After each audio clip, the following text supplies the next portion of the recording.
Daawwattoowwan addunyaa irraa nu hordoftan maratti nageenyi keenya isinaa qaqqabu daawwattoota Oromiyaa Miidiyaa Neetwoork ashama akkam jirtu oduuwwan sa'aatii kana qabannee dhiyaannee jirra. Oduuwwan sa'aatii kana ana Abrahaam Birruutu isinitti himama. Irreecha hora Finfinneetiif qophii akka xumuree kutaa magaalaa Boolee beeksise. Warri Boolee wiirtuuwwan 4 keessummaa irratti simatanillee qopheessine jedhu gabaas dabalataa akka taanutti dhiyaata. Hoggansi fi qeerroon magaalaa Finfinnee kutaa magaalaa Boolee qophii irreechaa ilaalchisee waltajjiisa xumuraa qopheessan. Kutaa magaalaa Boolee milkii irreechaaf qophii barbaachisu mara xumuruusaa waltajjii kana irratti himamee jira. Hoggansi fi koreen irreechaa kutaa magaalaa Boolee nagaa irreechaaf foollee 2000 qopheessuusaa keessummoota dhufanis wiirtuuwwan 4 irratti simachuudhaaf haala mijeessuu himee jira. Obbo Xilaawun Fiqaaduu bulchaa kutaa magaalaa Booleeti. Qeerroon baay'een kan itti dhiigeeftu kana waan ta'eef hayyuun baay'een kan itti wareegameeftu kana waan ta'eef Oromoon baay'een kan itti wareegameeftu kana waan ta'eef irreechi baranaa akka ilma hangafaatti fuunu akka intala keenya hangafaa haa heerumsiisnutti qophii addaa fi sadarkaa addaatti ayyaana eegnudha. Kanaaf immoo warri Boolee hanga ammaatti qeerroon 2000 ol foollee ta'ee leenji'ee nageenya isaa kabachiisuudhaaf qophaa'eera waan ta'eef akka kutaa magaalaattis bakka 4tti simanna jennee qophoofneerra. Warra kaabaaf kibbaa dhufu nama ummata miliyoona 10 asitti hirmaata jennee aannee jirra. Dunkaanni kara 4tti dhaabbata. Asiin kara gooroo kanaan dhaabbata. As wallakkaa kanatti dhaabbata. Bulbulaa fi aanaa tokko Boolee Mikaa'el gidduutti dhaabbata. Isa kana hundayyuu kan eeguu danda'uu fi achitti keessummaa dhufuuf coqorsaa fi bishaanii fi waan namni ittiin galuu danda'u kan kennuu danda'u warra as jirtan kana waan ta'eef isa kanatti gaafatamummaa akka fudhattan carraa kanaan waamicha isiniif dabarsuu barbaada. Obbo Xilaawun kutaalee magaalaa biroo faanallee quba wal qabaachuun hojii irreechaa milkeessuuf hojjetaa jirra jedhu. Asiin yakka wajjin mari'annee hojjechaa jirra. Warra Aqaaqee wajjinis mari'annee hojjechaa jirra. Warra Laaftoo wajjinis mari'annee hojjechaa jirra. Sababni isaa keessummaan Aqaaqee irraa dhufa. Aqaaqee irratti dura coqorsa fudhateetu Boolee irratti dhufa. Boolee irratti ICT Park irratti simatama. Kan jalaa dhufu jechaadha. Kanaaf warri dhufu hundumtuu karaa naamusa gaariidha mallattoo addaa qabatee akka dhufu barbaanna jechaadha. Sababni isaa nama irreechaa dhufuuf nama kaanillee hundumaayyuu addaan baasaa simachaa laalaa deemutu irra baay'ee gaarii ta'a waan ta'eef isa kana gochuudhaaf kutaawwan magaalaa kaawaa wajjin karaa adda ta'een simachuudhaaf mari'achaatii jirra. Irreechi kun hangafa ta'uu isaatiin kabaja hangafummaa malu kenninee fi milkeessuu qabna. Kanaafis humnaa fi dandeettii qabnu hundaan hojjetaa jirraa jedhu koreen irreechaa fi qeerroon Boolee. Waliin taanee qeerroo fuullee waliin taanee haala nagaa isaanii akkamitti akka kabaju karaa argisiisuudhaan bakka bultii qopheessuudhaan akkanumallee warroota abbaa qabeenyatirraa maallaqa walitti qabnee bishaan akaayii daabboo wanta akkasii qopheessinee akka Booleetitti qophii guddaarra jirra. Keessummaan kaabaa kibbaa yaalixaa walitti dhufu kun isaan gammachiisuudha. Isaan Oromoon maalinni Oromoon hammataa akka ta'e beeksisnee keessummaa garagaraa nutti dhufu kana akka nagaan deebi'an godhuudha. Gocha shaggaa godhaa jirra. Waaqni nu gargaaru. Humnuma qabnu hundumaa itti qophaa'aa jirra. Qophii keenyas itti xumurre bakka amma keessumsoonni keenya amma dhufanitti eeguudha malee waan baay'ee itti deemne akkaataa keessumsiisnus waan barbaachisus hundumaa goonee nu waa'ee irreechi kun nu guddaadha. Namni Finfinnee kun keessummoonni dhufanii waa'ee keenya waa'ee qotee bulaa Finfinnee kana nu wajjin iyyaan turanii ayyaana kanas ayyaana oggaa 150 nu deebi'e kanas kana wannu adda godhu. Kanaafuu amma qabaannuun keessummoonni nutti dhufan kan simachuudha, gaggeessuudha, keessumsiisuudha. Hundumaanuu walii galleessi baqa wannu hundumaanutti deemaa jirra. Akka nageenya ta'uu fi naannoo irratti immoo yeroo isaan dhufan simannaa goonee fi namoota kun dadhabanii waan dhufanii fi kaan isaanii fagoorra miillaan dhufaa waan jiranii fi isaan kanaaf akka isaan dhufanii bishaan dhugaatiidhaaf illee mana namaa hin gaafanneef nuti ofii keenyaaf waan qabnu walitti buufnee qeerroo kanaaf waan nyaatan waan dhugan qopheessinee jirra. Karra seensaa magaalaa Finfinnee hundarratti iyyuu koreewwan adda addaa qindaa'ee bishaan nyaata kennuuf qophiirra jechuudha. Wal hubannoo guddaatu jira. Walitti dhufeenyaan koree waloo qabna. Bifa kanaan mari'achaa deemna jechuudha. Akka foolleessittis foolleewwan 20 ta'an leenji'anii jiru jechuudha. Kanas yoo jennu 10,000 Finfinnee irraa kumni shan naannaa Finfinneetii fi kumni shan immoo godinaalee Oromiyaa keessa jiran irraa foolleen kun 20 qophaa'ee jira jechuudha. Foolleewwan kunniin immoo leenjii leenjistootaa fudhataniiru kanaan dura jechuudha. Leenjii leenjistootaa fudhatan kanaan leenjisanii qophiin isaa xumuramee jira. Jala bultii kamisarraa ka'ee foolleewwan keenya hundi isaa uffata addaa qophaa'eefii jira. Bifa kanaan qophiin xumurameera jechuudha. Warri irreecha dinqisiifachuu dhufu akkuma jiru kan milkii irreechaa hin barbaanne jiraachuu waan danda'aniif hunduu irreecha bareechuuf qooda ofii bahuu qabaa jedhu.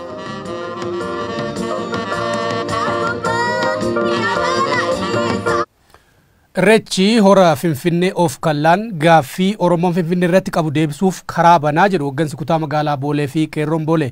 Irreechi kun akka of kaluu wal dhaga'uu fi gamtaan akka barbaachisu himanii jiru. Yaadi isaanii akka isaanitti qindaa'ee jiru.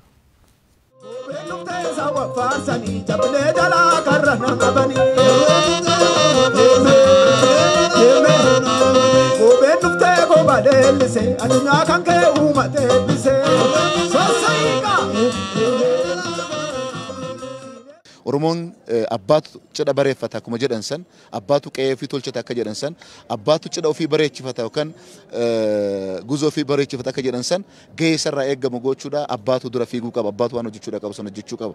Kana gaafa jennu bishaan dhangala'u ol qabuudhaaf dubbii malee bishaan ol qabuutu irra gaarii ta'a. Obsa guddaadhaan keessa dabruu qabna warri kana balleessuudha barbaadu baay'een jiraachuu danda'a. Isa kana kan nu laaluudhaa dhufu jira kan kanaaf dhufu jira warra ergama gara biraa qabatee dhufu kanaafis ergaa guddaa dabarsuudhaafis keessayyuu immoo Finfinnee irratti Oromoon bara kana of kolee irreecha karaa nagaatiin kabaje taanaan dubbiin Oromoon Finfinnee irratti qabu guutuun dhume amantaa jedhuun qaba akka dhuunfaa kootti. Sababni isaa amma dubbii guddaa qabda waan ta'eef wal dhagahuu qaba waan ta'eef hiika guddaa qaba waan ta'eef dubbiin asirratti hojjennu hojiin asirratti hojjennu Oromoodhaaf politically socially karaa hawaasummaatiinis jechaadha akkasumas karaa siyaasaatti dinagdeedhaanis hiika guddaa akka inni qabu Oromoon beekee dhaggeeffatee maraaf marabbaadhaan ayyaanicha akka inni milkaa'u gochuun dirqamni calqabaa Oromoo irraa eeggama waan ta'eedhaaf. Ijoollee isaaniitiin dhiiga isaaniitiin cabiisa lafee ijoollee isaaniitiin kan irreessu kun dhufe akkanuma waan hin dhufneef tasgabbaa'ee waliin ta'ee nageenya isaa eegee akkasiin irreecha kana kan waggaa 150 haddiinni dhiibee alatti nu baase kana isa waan itti dhufneef tasgabbiidhaan abbaa biyyummaa keenya addunyaatti agarsiisuu qaba jedhee tanan amanaan. Irra caalaa nageenya isaa abbaa nageenyaa ta'ee hundumtuu bakkuma jirutti qe'eettis ta'u bakkee irreechattis ta'u abbaa nageenyaa ta'ee of eeguurra jira.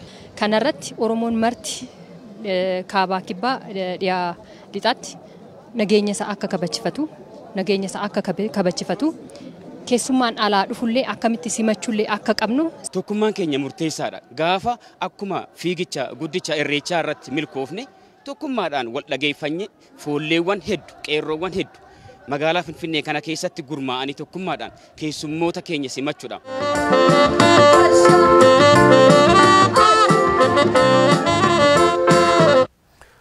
Godina Booranaa aanaalee garaagaraatti namoonni maqaa qaamolee hidhatanii bosona keessa socho'an deeggartan jedhuun hidhamnee murtii seeraa tokko malee mana hidhaa keessatti dararamaa jirraa jedhan. Bulchaan bulchiinsa aanaa Miyoo Abbaa Jirmaa Bilisoo immoo namoonni to'annaa seeraa jala oolan jiraachuu eemmenitti himuun namoonni kun kan hidhaman qaama siyaasaa kamuu waan deeggarame osoo hin taane qaama seera alaa maqaa abaa'otiin bosona keessaa socho'uuf seelii ta'uun lubbuu namootaa balleessuu shakkamanii qorannoo irratti godhamaa jira jedhan. Guyyoo Waariyoo gabaasa qindeessee jira. Godin Booranaa aanaalee gargara Miyoo Areeroof Dubulqufaallee darate namoonni maqaa qaama hidhate bosona keessa socho'u deeggartan jedhuun gaafii tokko malee hidhamne mana dabaan rakkachuu jirraa jedhan. Jaar kan keessa nami magaalaa Iddil Lolarra dubbifni tokkeen namoonni kun murtii seera tokko malee achitti guuramuu OMN itti himan. Nam guura seelidha namni hidhamee seelii yaboo seelanii dargaggeessa magaalaa keessaa Iddaan ishaan oli dubartii sadii oli nuudha keessa jirtaa gammaatti gaafii tokko malee hidhamtee ijoolleen akkasitti. Guyyaa gamidhaan gamma warqan. Kan hanga ammaatti bultii dhibbaa fi hidhamallee hin jira. Murtii dhiyaate. Murtiin dhiyaan gaafii tokko hin gaafa. Bulchiisi aanaa Miyoo Gamisaatiin namoonni to'annaa poolisii jala oolan jiraachuu nutti himuun jaari kun ka'idha maqaan bosona dhufe namijjeeseef waan seelii ta'anii jedhamanii shakkamaniif malee namni maqaa dhaab siyaasaa deeggartan jedhamuun hidhamin jiruu jedhan. Namni jira. Namni hidhama immoo lubbuu namaatiin shakkame. Lubbuu namaa hoogganaa galii aanaa baatii dabrii jeefame qindeessuu keessatti waan shakkamaniif namoonni akka furnyaa ga'anii hidhamanii jiru. Warra shakkaman jechuudha. Kan neetwoorkii suni ta'anii suni lubbuu namaatiin warra shakkamanii nanaatti warri Beelabaa maani maanidhaan miidhamanii nurratti hin jiran. Gaafii namoota shakkiinii tan kana maaliif yeroon garman murtii hin dhiyeessin jechuun OMN gaafateef bulchaan kuyyoo deebisan akkan jedhu. Akka tasaa immoo manni murtii dilamaa fi boqonnaa gubbaa jira. Amma banamuuf qophii gubbaa jira. Qaama murtii dhiyaatee ragaan itti qindaa'uu danda'ee ragaan itti qindeeffannee jirru mana murtiitti dhiyeessuuf qophaa'aa jira. Oduudhuma wal qabatuun haleellaa torbee darbe godina Booranaa aanaa Areerootti godhameen lubbuu barataa tokko dabalatee namoota 5 galaafatee fi qaamolee mootummaatii fi qaamni maqaa ABO'tiin hidhatee bosona keessaa socho'u shira siyaasaa waliin dalaguun lubbuun namootaa baduu abbaan mucaa jalaa ajjeefamee obbo Caccichaa Huqqaa OMN itti himan. Itti gaafatamaan waajjira ODP aanaa Areeroo gama isaaniitiin koomiin uummatarraa ka'u dhugaa ta'uu fudhachuun qaamolee miseensa mootummaa waliin ta'uun warra kaa'u waliin hojjechaa jiran adamsinee qabaa jirraa jedhan. Ammallee guyyoo waariyootu gabaasa dabataa qopheesse. Oduu wal fakkaatuun sanbat darbe godin Booranaan Areeroo konkolaataan qaamolee nageenyaatiif uummata keessa barataan tokkittiin imala tura leelamuun namoonni 5 ajjeefamuu miidiyaaleen akka raadiyoo sagalee Ameerikaatiif BBC'n damee afaan Oromoofaan gabaasan. Bulchaan aanaa Areeroo Abbi Xiyya Diidoo gaafiif deebii BBC afaan Oromoo waliin godheen qaami badi harraawwat qaami hidhate maqaa ABO'tiin boson keessa socho'uu jedhu. Abbaan mucaan jala ajjeefamaa Caccichaa qaamoleen maqaa ABO'tiin sochootuuf warri mootummaallee walumaan shir siyaasaa midhaafachuun mucaa hina jala ajjeesanii jedha. Kanaaf immoo sababa akkana dhiyeessa. Mucaan sun bichaadhaan irratti lubbuunaaf jedhanii mucaa ammoo lubbuunaaf fuullu beekaa jedhanii mucaa lubbuunaaf daa'imni qaagati warri sun ammoo nama Itoophiyaa yookaan Oromiyaa nam qabsaa mucaa lubbuun rabbiin biseessu adiin irratti hambisee gartuun lubee kaanii nuu himaa jedhanii akkasitti jeesanii jedhanii foorumsiin sun hordofuu jira warra giniinnitii qabanii waraan kaanii duraa qopheessanii gara warri sun hin jirre reeba jedhanii xoorii achi mursiisee akkasitti namni obba'e. Eeshi warri mootummaa qubqabaa itti waraana ABO'tiin kan warri qubqabu wal qabsu warqabne. Qaamolee mootummaa gara tan waliin waltidhaat qabaachuu tuumat irra himama. Isan maaliif mooqa lamaan midhaan nyaatanii jennaan Areeroo bulcha ODP kataaba boru guyyoo gaafan. Namooti keessan kee jiraachuu dhaga'uu jira. Namooti keenya jechuun caasaa mootummaatiyyuu warraan fitsu waliin jira abbaan mucaan irra dufaanii nutti hime wanni sun hagam dhugaa. Namooti warratti hirkatan kan waliin jiraatan hin jiran warri adda baasaa jirru bulcha gandafa uumati tokkomaa jiru. Kanaafuu warra akkasii qarma ofii qabatanii deemtanii kan uummati du'uu jirsan hiriirba uumaan faayidaa qabdu warra yookaan warri seerinee simnufillee keessa qar qulqulleessuun hin dursitu. Silaaftuu warrillee shir qabaachuu danda'an fiita qabaachuu danda'an akka siyaasaallee waan ta'aniif miseensallee ijaarrataniif nama waliin jiran jedhanillee qabaachuu danda'ani. Okay, qaamtu nama gamuuf keessa qulqulleessitu na gamma san kee jira jedhani qaamtuun qulqulleessuma dadhabdani san bita nageenyi uummata haa ta'u harka keessan jiru baduu jira miti qaamtuun maaliif itti gaafatama godhuu dadhabdan qaamuma ODP kan warra waliin hojjetu. Warri isaan egaa waliin jiran jedhanii waliin jiraataa jiranii haiddi isaan xiraabatanii nyaata dhugaatii dhaal mijjeessuuf daandii isaanii mootummaanis humni mootummaas jedhanii isaan gaafatanii akkuma qaama siyaasaa kamiittu isaanillee qabaachuu danda'anii gaaf rakkoon galtummoo qaamni kun isaanitti dhaabatanii lubbuun nama badditti gaafatamummaa jal jira waan taateef yeroo uummatii yeroo kennetti qaamotii keenya keessatti argaman ka to'ataman jijjiiran. Ajaja waraan bilisummaa Oromoo zoonii Kibbaatii ka jedhama Goollichi Dheengee immoo gaafiif deebii reediyoo sagalee Ameerikaa waliin godheen haleella gaarii sunirra godhameef itti gaafatan fudhatus uummata nagaa ajjeesuuf akka hin taane dubbata. Akkasuma waraanni keenyanii tarkaanfii irratti fudhateetti meeshaalee gargaraa irraa hiikkateetti jira. Akka nu odeessuu qabnutti konkolaataa patrooliiti konkolaataa mootummaati targa mootummaa qaba hidhattoota mootummaatti gubbaa jira ka meeshaa humna waraana qabatteetti jirtu waan ammoo namni konkolaataa kana konkolaachisu qaam siviilii ta'e maani waan sanirra waan beeknu qabnu. Cufaafuduu waladhichi siyaasaa kabaartilee tan lamaan jechuun ODP'f qaama hidhate maqaa ABO'tiin boson keessa socho'u jidduu godhamuu jiruun Gujii Booranaaf Wallaggaatti uummati miidhamu gabaasaa ture.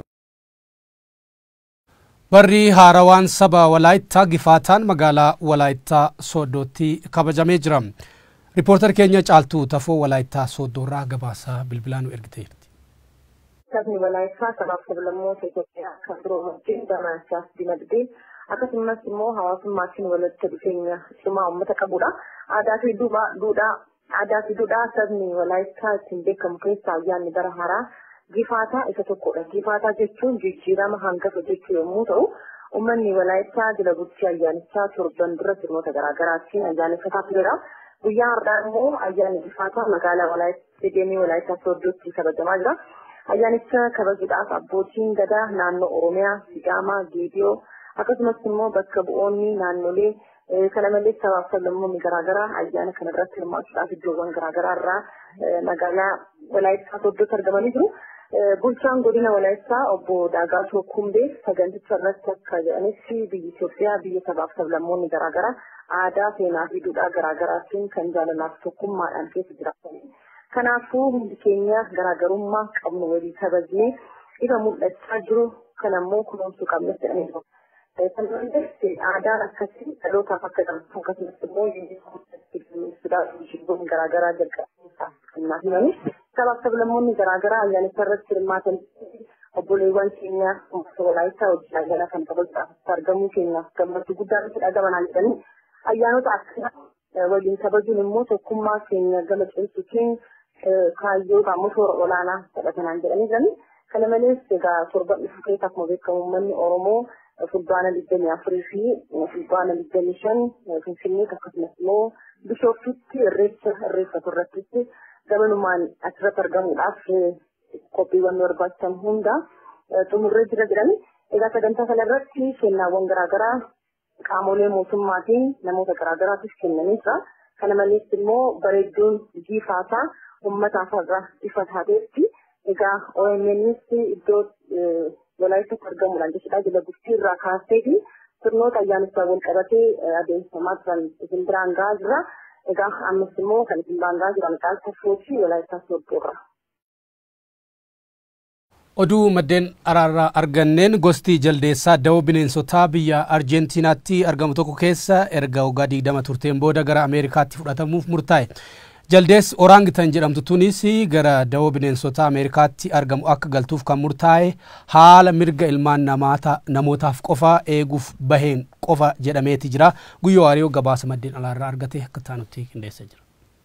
Sandra, a 33-year-old orangutan that was legally ruled not to be an animal. Sanyii ilma namaatiin dhiig tokko jedhamu gosa bineensa keessa jaldeessi buufata bineensota biyya Arjentiinaatti argamu tokko waggoota 20 ture. Viizaa biyya Doonaald Tiraamp argachuun Ameerikaa qubachuusaa BBC'n gabaase. Jaldeessi maqaan moggaasa isaa Saandira jedhamuun yaamamu kun biyya Ameerikaa dheed Boonaaris keessa karaa seera alaatiin laftan seenuun qabamee murtii dhiyaate. Eegee abukaattonni murtii dhiyaatanii jaldeessi kanaaf mormaa turan dubbitan waan irraananii fi seera ilma namaatti tumameen carraa dargachuun Ameerikaa qubachuusaa dhaga'ame.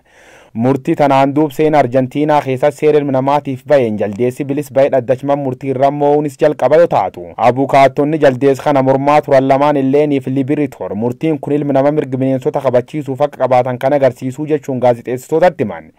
Jaldeessi kun hiddi sanyii dhaloota isa gosa jaldeessa ka Jarman baatti argamerra dhalachuun bar 1995 Boonaaris akka gurguramu yoo ta'u lafa abbaan jaalate keessa hin jiraatin namumnaan keessan nam qabu waan hin jirreef karaa galoo galaanaatiin imal jalqabuun baqattummaan Ameerikaa seenuusaa dubbatama. Niitiin jaldeessa Saandira jedhamtu tuniin amalalleen jabdu jallo ta'uun isii odeeffame yoo ta'u akkeen war faranjoota bar 2016 bineensota waliin jiraatan keessa tokko dhabanaas hawaan gurduuchitee fi himannaan irra banamummaa murtii dhaabbachuu isii dubbatama. Rakkoo isii biyya baaftaman ulamummaa biyya isii kenniteef Ameerikaan niitii jaldeessa tamman jireenyaatiif iddoo isiin keessa sochootee bashannat qopheessuuf sanyii bineensota keessa kasii wal fakkaatan 21 waliin olla tokko qubachiisuun atlame Ameerikaatii jechuun maddeen gabaasan gabaas BBC irra fudhan. An orangutan held in an Argentine zoo. Hayyee daawwattoota Oromiyaa Miidiyaa Neetwork oduuwwan sa'aatii kanaaf qabannee goolamnee jirra waan nu daawwattaniif ulfaadha.